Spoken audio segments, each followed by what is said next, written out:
నమస్తే, welcome to 99 TV cinema. నేను సంజన.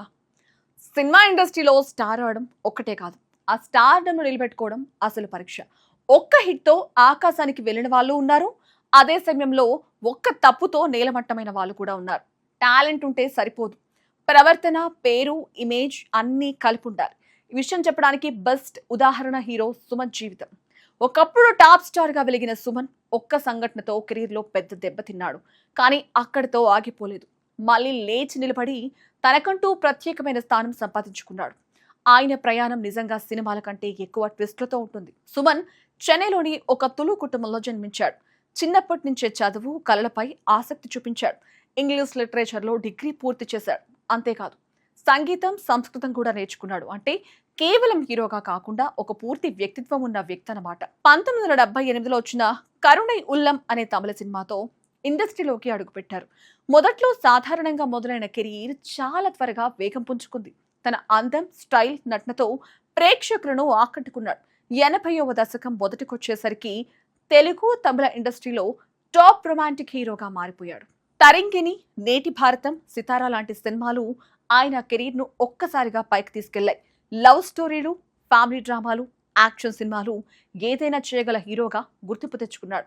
నిర్మాతలు, దర్శకులు ఆయనతో పనిచేయడానికి క్యూ కట్టేవారు.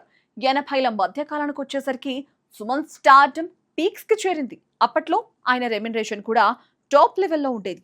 ఆ కాలంలోనే భారీగా పారితోషికం తీసుకునే నటుల్లో ఒకటిగా పేరు తెచ్చుకున్నాడు.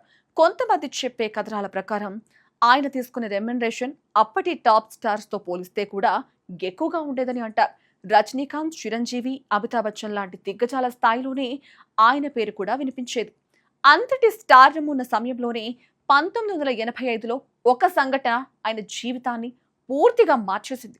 కొందరు యువతులను కిడ్నాప్ చేసి అశ్లీల వీడియోలు తీశాడనే ఆరోపణలతో పోలీసులు ఆయనను అరెస్టు చేశారు. ఈ కేసు అప్పట్లో పెద్ద సంచలనం సృష్టించింది. మీడియా మొత్తం ఈ విషయంపై ఫోకస్ పెట్టింది. పోలీసులు కొన్ని వీడియో క్యాసెట్లు కూడా సీజ్ చేశారు. ఈ కేసు కారణంగా సుమన్ చాలా కాలం జైల్లో ఉండాల్సి వచ్చింది. ఆ సమయంలో తనకు జరిగిన అనుభవాలు చాలా కఠినంగా ఉన్నాయని, పోలీస్ కస్టడీలో తాను చాలా ఇబ్బందులు పడ్డానని చెప్పారు ఇంటర్వ్యూలో.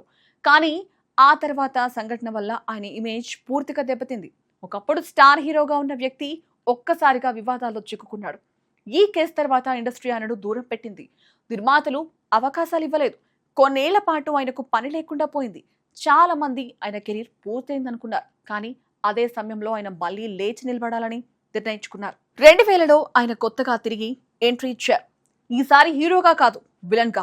రజనీకాంత్ శివాజీ సినిమాలో ఆదిశేషన్ పాత్రలో నటించి అద్భుతంగా రాణించాడు. ఈ సినిమాలో ప్రతినాయకుడిగా కనిపించి తన సెకండ్ ఇన్నింగ్స్ ను ఘనంగా ప్రారంభించాడు. ఆ తర్వాత కూడా ఆయన వరుసగా మంచి పాత్రలు చేస్తూ వచ్చాడు. కురువి, సాగర్ అలియాస్ జాకీ వంటి సినిమాలో నటించాడు. అలాగే గబ్బర్ ఈస్ బ్యాక్ ద్వారా బాలీవుడ్ లో కూడా అడుగుపెట్టారు.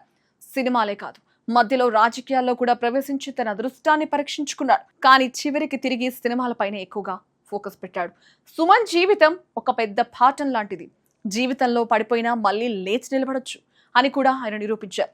విజయాలు, పరాజయాలు రెండూ కలిసి ఒక మనిషిని ఎలా మలుస్తాయో చూపించే నిజమైన కథ ఇదే.